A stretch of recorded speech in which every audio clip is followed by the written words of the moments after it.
You think holiday meals in black homes during the 1960s were just about fried chicken and ham? Think again. Black mothers across the South stretched pennies into feasts that children lined up for twice. Let's dig into 30 cheap holiday meals that 1960s kids absolutely begged for. Candied yams with brown sugar glaze with a dish that made children hover near the kitchen door, waiting for that first sticky spoonful straight from the pan. Black mothers across the South would peel sweet potatoes by the dozen, slicing them into thick rounds before layering them in baking dishes passed down through generations. The magic happened when brown sugar, butter, cinnamon, and vanilla were melted together and poured over the potatoes before slow baking until the edges caramelized into chewy perfection. The smell alone could pull children from their beds on holiday mornings, sweet, warm, and promising something special. In the 1960s, sweet potatoes cost almost nothing, often pulled from family gardens or bought for pennies at roadside stands. Yet when transformed by patient hands and simple pantry staples, they became the centerpiece of holiday tables that made children feel wealthy. Kids would scrape every bit of syrup from their plates, and the corner pieces with extra caramelization were fought over with passion. Ham bone soup stretched Christmas dinner into days of nourishment, turning what others might discard into liquid gold that fed entire families. After the holiday ham was carved and served, black mothers saved that precious bone with its clinging meat and rich marrow, knowing it held another full meal waiting to be released. The bone would simmer for hours in large pots with dried beans, onions, celery, and whatever vegetables the pantry offered: carrots, potatoes, turnips, or cabbage. Children loved watching the transformation as clear water became rich, cloudy broth that smelled of smoke and salt and comfort. By the second day of simmering, the meat fell from the bone in tender shreds, while the beans softened into creamy bites. This soup cost virtually nothing beyond the original ham purchase, yet it could feed a family of 8 for 3 days running. Served with cornbread for dipping, it became a holiday tradition in its own right, reminding everyone that nothing in a black kitchen ever went to waste. Cornbread dressing with giblets was the dish that separated holiday tables from everyday suppers, a creation so beloved that arguments over recipes could split families. Unlike boxed stuffing mixes, this dressing started with day-old cornbread crumbled by hand into large mixing bowls.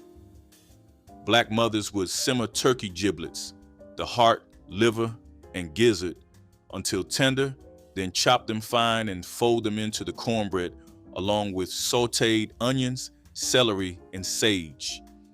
The mixture was moistened with rich broth from the giblets, bound with eggs, and baked until the top turned golden brown while the inside stayed moist.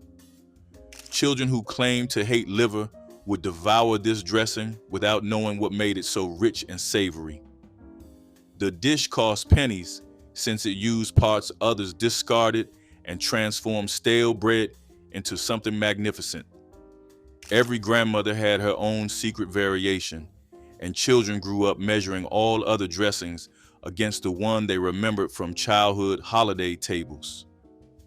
Neckbones and brown gravy turned the cheapest cut at the butcher counter into something children requested by name when asked what they wanted for Christmas dinner. These bony cuts with their small pockets of rich, dark meat required hours of slow cooking to release their magic, but the result was worth every minute of patient waiting.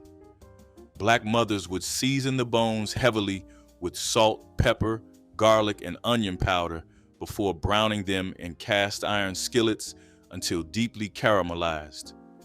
Covered with water and simmered low and slow, the bones released collagen that thickened the cooking liquid into silky gravy without any flour needed. By the time they were done, the meat slid off the bones with the gentlest touch, tender and infused with deep porky flavor. Children would pick up the bones with their fingers, gnawing every last bit of meat and sucking the marrow from the centers. At just 15 cents a pound in 1960s grocery stores, Neckbones let families serve what felt like luxury while spending almost nothing. Smothered turkey wings offered holiday turkey flavor to families who could not afford whole birds, proving that Black mothers could transform any cut into celebration food. These meaty wings were seasoned generously, dredged in flour, and fried until golden before being smothered in rich onion gravy and slow cooked until the meat threatened to fall from the bone. The frying created a crust that held up under the gravy, while the long, slow braise rendered the tough connective tissue into gelatin that made each bite silky. Children loved these wings because they could pick them up and eat with their hands, an indulgence rarely permitted at formal holiday tables. 4 or 5 wings could feed an entire family when paired with rice to catch every drop of gravy. At a fraction of the cost of a whole turkey, wings made holiday tables complete even when money was tight. The gravy alone, rich with pan drippings and onion sweetness, became a dish in its own right that children poured over everything on their plates. Fried corn off the cob captured summer sweetness and brought it to winter holiday tables, a dish that made children close their eyes with each spoonful. Black mothers would cut corn kernels from the cob using sharp knives, scraping the cobs afterward to release the milky starch that would thicken and sweeten the dish. The kernels were fried slowly in bacon grease with a touch of sugar, salt, and black pepper until they caramelized slightly and the milk thickened into creamy sauce. This was not the boiled corn that appeared at everyday dinners, but something richer and more indulgent, a side dish that children treated almost like dessert. Families who grew their own corn would freeze or can summer's harvest specifically for holiday meals, making this dish a bridge between seasons. The bacon grease added smokiness that balanced the sweetness, creating flavors that made children return for seconds and thirds. At holiday tables, where every dish competed for attention, fried corn held its own against fancier preparations. Sweet potato pudding blurred the line between side dish and dessert, and children never complained about this confusion on their holiday plates.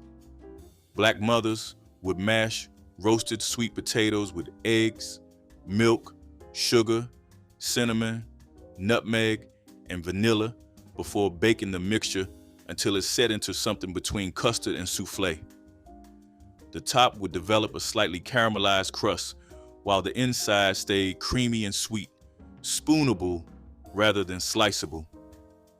Children loved that they could eat this at dinner without waiting for dessert, though many would return for second helpings when the pies came out anyway. Sweet potatoes were cheap and plentiful, often grown in family gardens or purchased for almost nothing at farmers' markets. The eggs and milk came from neighbors with chickens and cows, making this a dish that cost nearly nothing while tasting like pure celebration. Some families added pecans or coconut to the top, creating variations that became signature recipes passed from mother to daughter through generations. Crackling bread brought the satisfying crunch of fried pork to every bite of cornbread, a combination that made children request extra pieces before the meal even started. When families rendered lard from freshly butchered hogs, the crispy bits of pork skin and fat that remained were called cracklings, and saving them for holiday cornbread became a treasured tradition. These crunchy nuggets were folded into cornbread batter along with their rendered fat, creating bread that was rich, savory, and utterly irresistible. The cracklings added pockets of salt and crunch throughout the golden bread, making each bite an adventure of textures. Children would search their pieces for the biggest cracklings, trading with siblings for the most prized bites. This bread cost nothing extra since it used what might otherwise be discarded, yet it elevated ordinary cornbread into something special, served hot from cast iron skillets with butter melting across the top. Crackling bread was the first thing to disappear from holiday tables. Chitlins with vinegar and onions divided holiday tables into those who understood and those who could never be convinced. Yet children who grew up eating them begged for the distinctive flavor. These pig intestines required hours of meticulous cleaning before cooking, a labor of love that Black mothers undertook, specifically for holiday celebrations. Once cleaned, chitlins were boiled for hours with onions, garlic, and spices until tender, then served with hot sauce and sharp vinegar that cut through their richness. The smell during cooking was potent and unmistakable, announcing to entire neighborhoods that someone was preparing a proper feast. Children raised on chitlins developed a taste for their chewy texture and earthy flavor, requesting them year after year. At about 25 cents a pound, chitlins allowed families to serve abundant protein when other meats were too expensive. This dish carried cultural weight beyond its ingredients, connecting families to ancestors who transformed discarded parts into celebration food. Lima beans with ham hocks turned ordinary dried beans into something children actually requested at holiday tables, a minor miracle in homes where vegetables met resistance. Black mothers would soak dried lima beans overnight, then simmer them slowly with smoked ham hocks until the beans turned creamy and the meat fell from the bone. The ham hocks released their smoky, salty essence into the cooking liquid, transforming the beans from bland to deeply flavorful with every hour of simmering. Children who normally pushed vegetables around their plates would return for second helpings of these beans, spooning the rich potlikker over rice. Lima beans cost pennies per pound and expanded to feed crowds when combined with the inexpensive ham hocks. The dish could simmer all day while mothers prepared other holiday foods, requiring nothing but occasional stirring. This combination proved that affordable ingredients prepared with care and time could compete with any expensive main course on the holiday table. Collard greens with smoked turkey necks simmered all day on the back of the stove, filling homes with a smell that announced holidays had officially arrived. Black mothers would strip the tough stems from bundles of collards, washing the leaves repeatedly until no grit remained before chopping them into ribbons. Smoked turkey necks went into the pot first, simmering for hours to create a rich, smoky broth before the greens were added along with onions, garlic, vinegar, and red pepper flakes. The greens cooked low and slow until they turned silky and dark, absorbing all that smoky flavor while releasing their own earthy sweetness. Children learned to love the potlikker as much as the greens themselves, sopping it up with cornbread until plates shone clean. Turkey necks cost almost nothing compared to ham hocks, yet delivered the same depth of flavor that made greens taste like celebration. This dish connected families to traditions stretching back generations, each pot carrying memories of mothers and grandmothers who stirred before. Oxtail stew transformed the tail of the cow into something so rich and tender that children would beg for it weeks before the holiday arrived. Black mothers knew that oxtails required patience, hours of slow braising until the meat surrendered from the bone and the collagen melted into the gravy. The tails were first browned in hot oil until deeply caramelized, then covered with water, tomatoes, onions, carrots, and potatoes before simmering for most of the afternoon.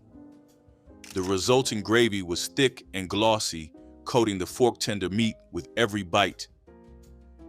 Children loved picking up the bones to gnaw the last bits of meat, their fingers and faces sticky with the rich sauce. At about 30 cents a pound, oxtails were considered scraps by many butchers, but black families recognized them as treasure waiting to be unlocked, served over rice that soaked up every drop of that magnificent gravy. Oxtail stew proved that the cheapest cuts often delivered the deepest satisfaction. Black-eyed peas with hog jowl appeared on every New Year's table, carrying promises of luck and prosperity that children believed with their whole hearts. Black mothers would soak the dried peas overnight, then simmer them slowly with chunks of salted hog jowl until the peas turned creamy and the pork fat rendered into the cooking liquid. The jowl meat became tender and salty, providing bursts of rich flavor throughout the pot. Children ate their peas dutifully, knowing that each spoonful brought another bit of good fortune for the coming year. The tradition held that greens represented money and peas represented coins, so eating both ensured financial blessings ahead. Hog jowl cost far less than bacon or ham, yet delivered even more pork flavor, making it the economical choice for families feeding crowds. This dish carried weight beyond its ingredients, connecting families to ancestors who first brought these traditions from the fields to their own holiday tables generations ago. Fried catfish with hot sauce appeared at holiday gatherings near rivers and lakes, where black families could catch their main course for free. The fish were cleaned and filleted, then soaked in buttermilk to remove any muddy taste before being dredged in seasoned cornmeal. Fried in cast iron skillets filled with hot oil, the catfish emerged with crispy golden crusts that shattered against tender, flaky white flesh. Children would line up with plates extended, knowing that the first fish out of the oil would be the crispiest and best. Hot sauce was passed around the table, each person adding their preferred amount of heat to the mild, sweet fish. For families living near water, catfish represented abundance that cost nothing but time and patience with a fishing pole. The smell of cornmeal-crusted fish frying could draw neighbors from blocks away, turning family meals into community celebrations that stretched resources even further.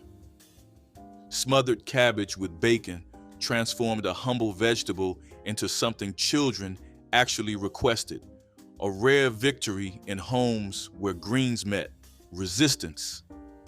Black mothers would core and slice whole heads of cabbage into thick wedges before layering them in large pots with strips of bacon, onions, and seasoning. The pot was covered and left to simmer until the cabbage turned silky and sweet, having absorbed all the smoky bacon fat. Children who normally pushed vegetables aside would clean their plates of this dish, won over by the familiar taste of bacon hiding in every bite. A whole head of cabbage cost just pennies, and a few strips of bacon could flavor enough to feed a family of 8 or more. The dish was often made the day before holidays, freeing up stove space for more elaborate preparations. This simple combination of cabbage and bacon proved that black mothers understood how to make children eat their vegetables without a single complaint. Pig feet in vinegar sauce divided families into believers and skeptics, yet those raised on this dish counted the days until it appeared on holiday tables. The feet required hours of simmering until the tough skin and cartilage softened into something gelatinous and rich, almost melting on the tongue. Black mothers would then pack the cooked feet into jars with onions, hot peppers, and sharp vinegar that cut through the richness. Served cold, the pickled pig feet were eaten with fingers, the meat pulled away from tiny bones while the vinegary brine dripped down chins. Children who grew up eating them developed a taste for the unique texture that combined chewy skin with tender meat. At just 10 cents a pound, pig feet stretched holiday budgets while providing substantial protein. This dish connected families to survival traditions where every part of the animal became food and nothing was ever wasted, no matter how strange it might seem to outsiders. Potato salad with eggs and pickles was the dish that could start arguments at family gatherings, as every mother believed her recipe was the only correct version. Black mothers would boil potatoes until just tender, then mix them while still warm with mayonnaise, mustard, chopped eggs, sweet pickles, celery, and onions. The warmth helped the potatoes absorb the dressing, creating a creamier result than cold mixing ever could. Some families added paprika on top for color, others stirred in pickle juice for extra tang, and debates about the right way could last for generations. Children often preferred the edges of the bowl where the potato had absorbed the most dressing and the flavor concentrated. Made a day ahead, the salad improved as it sat, the flavors melding together overnight in the refrigerator. This dish proved that even simple ingredients could become deeply personal, carrying family identity in every creamy, tangy bite. Peach cobbler with buttery crust made children hover near the oven door, waiting for that bubbling, golden moment when dessert was finally ready. Black mothers would slice fresh or canned peaches into baking dishes, covering them with sugar, cinnamon, and sometimes a splash of vanilla before topping with thick pastry dough. The crust browned and crisped while the peaches bubbled underneath, their juices thickening into syrup that oozed through cracks in the topping. Children begged for corner pieces where extra crust met extra syrup, creating bites that balanced crispy, tender, and sweet in perfect proportion. Canned peaches cost almost nothing, and the simple crust required only flour, butter, and a little sugar. Pantry staples every household kept on hand. Served warm with cold milk poured over the top, cobbler delivered the kind of satisfaction that made children remember holidays for the rest of their lives. This dessert proved that celebration didn't require expensive ingredients, just patient hands and a hot oven. Fried pork chops with onion gravy were the centerpiece of holiday breakfast that brought entire families to the table before the sun finished rising. Black mothers would season thick-cut chops heavily with salt, pepper, and garlic powder before dredging them in flour and frying until golden brown in cast iron skillets. The chops were set aside while sliced onions cooked in the drippings until soft and sweet. Then flour and milk transformed everything into rich, silky gravy. Poured over the chops and served with grits or rice, this combination delivered the kind of satisfaction that fueled families through days of holiday cooking and celebration. Children loved the crispy edges of the chops where the flour coating met the hot oil, creating crunchy contrast against tender, juicy meat. Pork chops were often on sale during holidays, making them an economical choice for families feeding large crowds. The gravy alone could stretch the meal further, flavoring everything else on the plate. Sweet potato biscuits turned leftover mashed sweet potatoes into breakfast bread that children fought over, each wanting the tallest, fluffiest specimen from the batch. Black mothers would fold cold mashed sweet potatoes into biscuit dough along with a touch of extra butter and sugar, creating biscuits with a faint orange hue and subtle sweetness. The sweet potatoes kept the biscuits incredibly moist while adding nutrients that plain flour biscuits couldn't match. Baked until golden on top with soft, tender centers, these biscuits needed nothing but a pat of butter to make children smile. They were often made from the same sweet potatoes used for holiday candied yams, proving again that black kitchens wasted nothing. Served warm from cast iron skillets, the biscuits disappeared almost faster than they could cool. This clever use of leftovers showed children that resourcefulness and deliciousness could exist together on the same plate. Molasses cake with cream cheese. Frosting was the birthday cake of children whose families could not afford white sugar, yet no one who tasted it ever felt cheated. Black mothers would mix dark molasses with flour, eggs, and warm spices like ginger, cinnamon, and cloves, creating batter that baked into dense, moist cake with deep caramel notes. The cream cheese frosting provided tangy contrast to the earthy sweetness, spreading smooth and white across the dark layers. Children blew out candles on these cakes and made wishes that felt just as magical as any fancy bakery creation. Molasses cost far less than refined sugar and was often available when other sweeteners were not, making it the practical choice for families stretching holiday budgets. The cake improved with time, the flavors deepening as it sat wrapped in cloth on the counter overnight. This dessert proved that celebration did not require expensive ingredients, just knowledge passed from mother to daughter about how to make something magnificent from what others overlooked. Chitterling loaf transformed the holiday chitterlings into something that could be sliced and served cold for days after the main celebration ended. Black mothers would chop cooked chitterlings fine, mix them with seasonings and gelatin from the cooking liquid, then press everything into loaf pans to set overnight. The result sliced clean and firm, each piece studded with bits of tender chitterling suspended in savory aspic. Children who loved chitterlings could eat them for breakfast, lunch, and dinner throughout the holiday week without anyone having to cook again. The loaf kept well in the refrigerator and actually improved as the flavors melded over several days. This dish showed the ingenuity of Black cooks who understood that holiday cooking should feed families long after the main event concluded.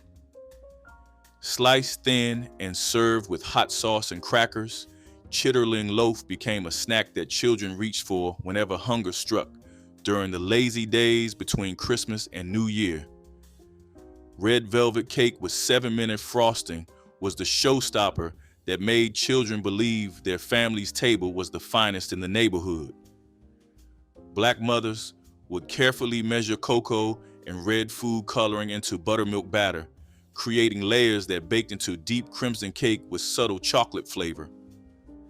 The 7-minute frosting required beating egg whites and sugar over simmering water until they transformed into glossy, marshmallow-like peaks that spread like clouds across the red layers. Children gathered to watch the frosting process, mesmerized by the transformation happening in the double boiler. The finished cake looked like something from a magazine, red and white and dramatic on the holiday table. Despite appearances, this cake cost little more than a plain one. The color came from a few drops of dye, and the frosting used only egg whites and sugar. This cake proved that Black mothers could create elegance from economy, making children feel wealthy on holidays, regardless of what the bank account actually held. Hoppin John with rice and peas carried New Year's luck in every spoonful, a dish so tied to tradition that skipping it felt like tempting fate.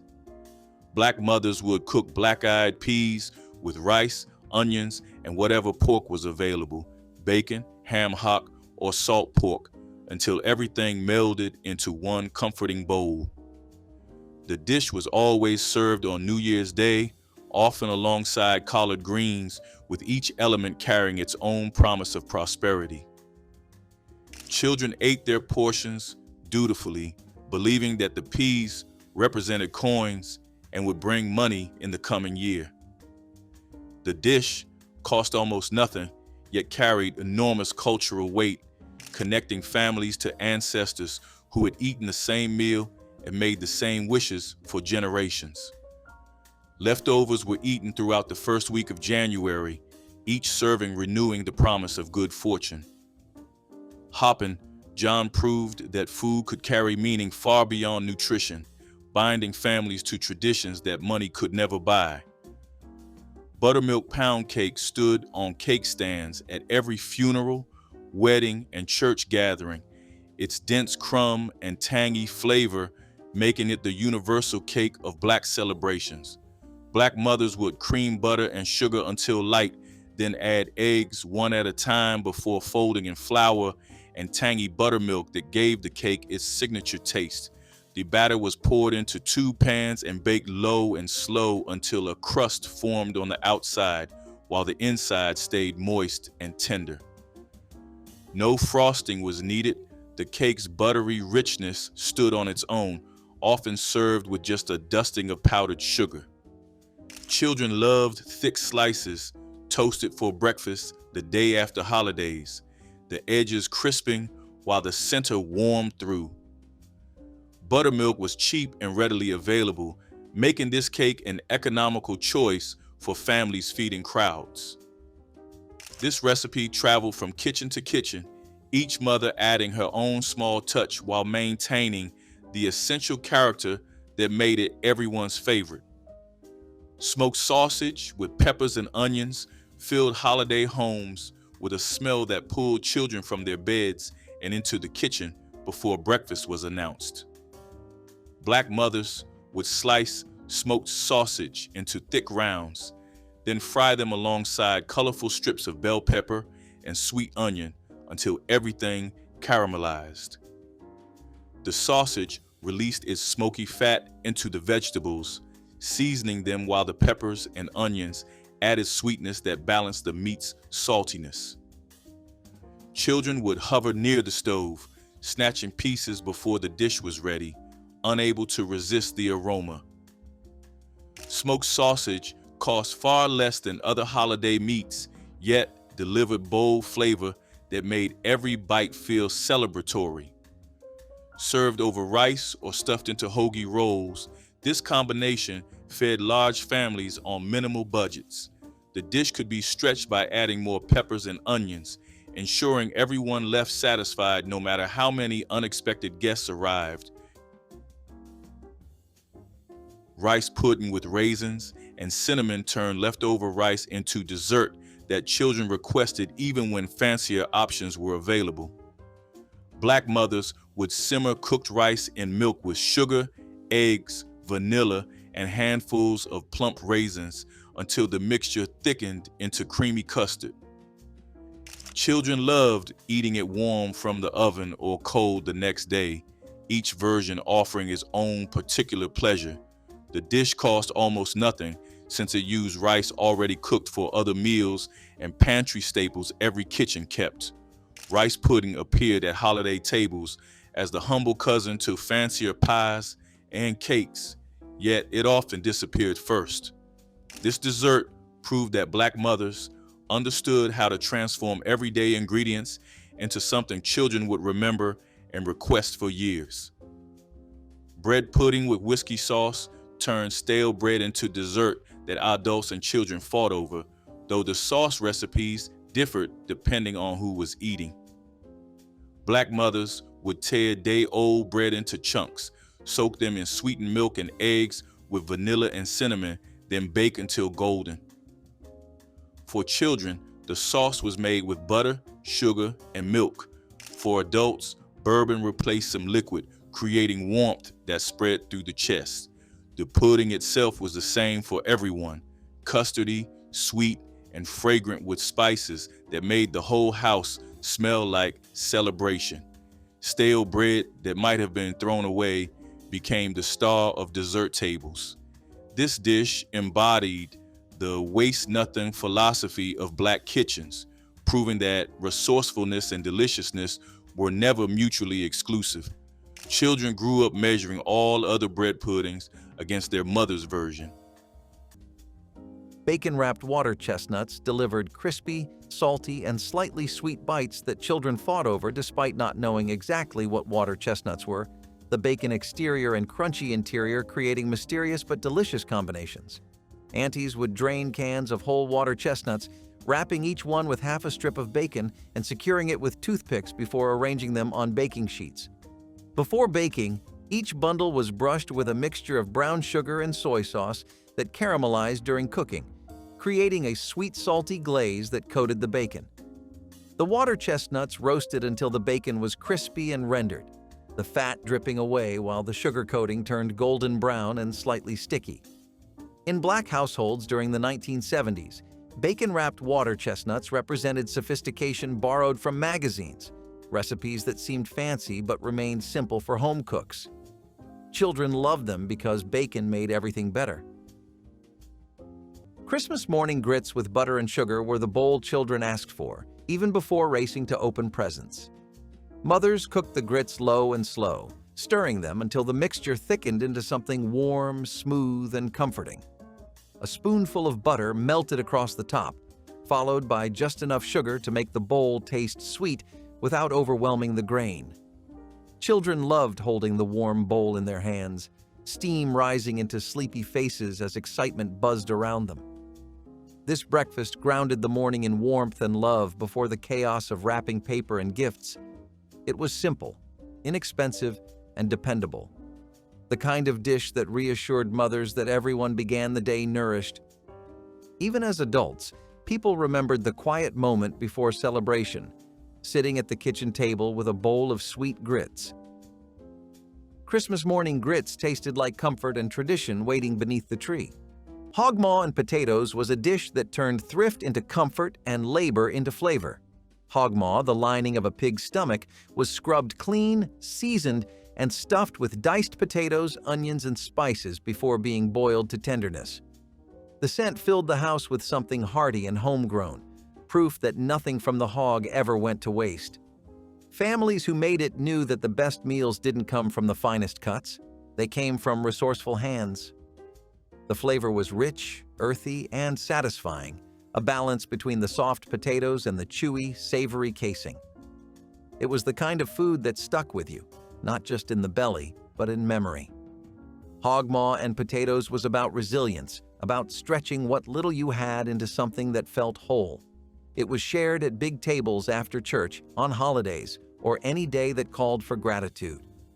To outsiders, it might have seemed humble, but for those who grew up on it, it tasted like home and history wrapped in one.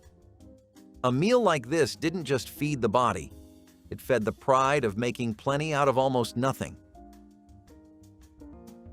Pimento cheese pinwheels made with tortillas spread with creamy pimento cheese and rolled into tight spirals created colorful, easy-to-eat bites that children grabbed enthusiastically. Aunties would spread flour tortillas with homemade pimento cheese made from sharp cheddar, cream cheese, diced pimentos, mayonnaise, and seasonings. The tortillas were then rolled tightly into logs, wrapped in plastic wrap, and refrigerated for several hours to firm up and make slicing easier. Once chilled, the logs were unwrapped and sliced into rounds about half an inch thick, each pinwheel revealing the bright orange cheese dotted with red pimento pieces. In 1970s, Black households, pimento cheese pinwheels represented modern entertaining, a variation on traditional pimento cheese that made serving easier and more elegant. Children loved pimento cheese pinwheels because they were perfectly portioned, colorful, and tasted like their favorite spread in a fun new format. Molasses ginger cookies were the soft spiced treats Black families baked days before Christmas because they stayed tender and flavorful no matter how long they rested. Mothers mixed molasses, sugar, flour, ginger, and warm spices into a dough that filled the kitchen with a scent children never forgot. Rolled into balls and dusted with sugar, the cookies cracked as they baked, forming little ridges that hinted at the softness inside. Children reached for them the moment they cooled, savoring the chewy centers and deep molasses flavor. These cookies tasted warm and comforting, like winter spices wrapped in sweetness. Mothers loved them because they were inexpensive, made in large batches, and perfect for sharing with neighbors or packing into tins for relatives. Long after the holiday passed, families still found a few cookies tucked into jars, just as fresh as the day they were made. Molasses ginger cookies tasted like patience, spice, and the slow sweetness of Christmas tradition. Ham biscuits made with country ham and soft dinner rolls became handheld sandwiches that children devoured, the salty ham contrasting perfectly with the sweet, buttery rolls that held everything together. Mothers would slice country ham paper thin, the intensely salty, cured meat packed with flavor that needed only small amounts to satisfy. Then tuck the slices into soft dinner rolls that had been split and buttered. Some families brushed the tops of the assembled biscuits with melted butter and baked them briefly to warm everything through and create slightly crispy tops. The combination of salty, savory ham with soft, slightly sweet rolls created perfect flavor balance that kept people coming back for more.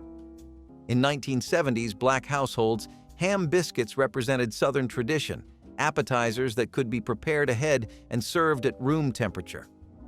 Children loved ham biscuits because they were familiar comfort food in easy-to-eat form, requiring no plates or utensils and perfect for grabbing. Molasses coffee was not fancy, but it was strong enough to keep a person going through the longest of days. When coffee beans were scarce and sugar even scarcer, someone clever discovered that a spoonful of blackstrap molasses stirred into hot water or weak brew could make a drink both sweet and smoky. The result was thick and dark, with a bitterness that clung to the tongue and warmed the chest. It tasted like work and resilience, like fields at sunrise and factory bells ringing. Families drank it early and often, some adding milk if fortune allowed, others taking it plain with bread crusts for breakfast. It was a poor man's luxury, a small rebellion against hunger and fatigue. The smell alone was enough to wake the tired and remind them that strength could be stirred, not bought. Molasses coffee was courage in a cup, shared by hands cracked from labor and hearts that refused to quit. It carried the spirit of people who built their mornings out of willpower and steam, proving that dignity could live even in the thinnest brew. Shrimp cocktail served in small cups with tangy cocktail sauce was elegant finger food that made children feel sophisticated. The cold, tender shrimp dipped in spicy sweet sauce, creating flavors that seemed fancy. Mothers would boil shrimp in seasoned water with Old Bay seasoning, lemon, and bay leaves until they turned pink and curled, then plunge them into ice water to stop the cooking. Once chilled, the shrimp were peeled and deveined, their tails left on for easy handling, then arranged around small cups filled with cocktail sauce made from ketchup, horseradish, lemon juice, and Worcestershire sauce. The cocktail sauce had a sharp, tangy kick that balanced the shrimp's natural sweetness, creating combinations that felt restaurant quality. In the 1970s, Black households, shrimp cocktail represented luxury and celebration, an appetizer that elevated holiday gatherings. Children loved shrimp cocktail because they could hold the shrimp by the tail and dip them like French fries. Holiday fruit cocktail cake was the thrifty dessert that surprised everyone by tasting far better than its modest ingredients suggested. Mothers mixed boxed cake batter with a can of fruit cocktail, juice and all, creating a batter that baked into a moist, tender cake dotted with cherries and soft fruit pieces. As it cooked, the top formed a sugary crust that crackled slightly when cut. Children loved the bright pops of color inside each slice and the sweetness that came from fruit baked in syrup. This cake was inexpensive, reliable, and perfect for feeding a crowd on Christmas Day. It often appeared alongside pies, puddings, and cobblers, holding its own with simple charm. Mothers appreciated that it used pantry ingredients and required very little work during an already busy holiday. Even years later, adults remembered the warm slices and the unexpected delight of fruit in every bite. Holiday fruit cocktail cake tasted like thrift turned into celebration. Pickled watermelon rind turned summer scraps into something bright and memorable when waste was never an option.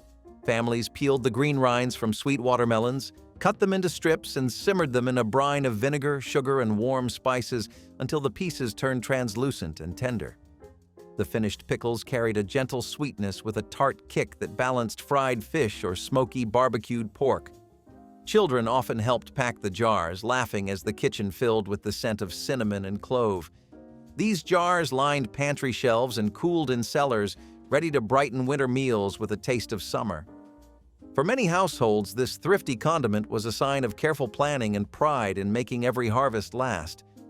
Today, few people bother to save the rinds, and the recipe hides in old notebooks and fading memories. Yet those who remember speak of the surprising pleasure of that sweet, sour crunch beside a plate of fried catfish. Which forgotten holiday meal would you beg your mother to make again? Drop your memories in the comments, hit the like button, and subscribe to keep these precious traditions alive for the next generation.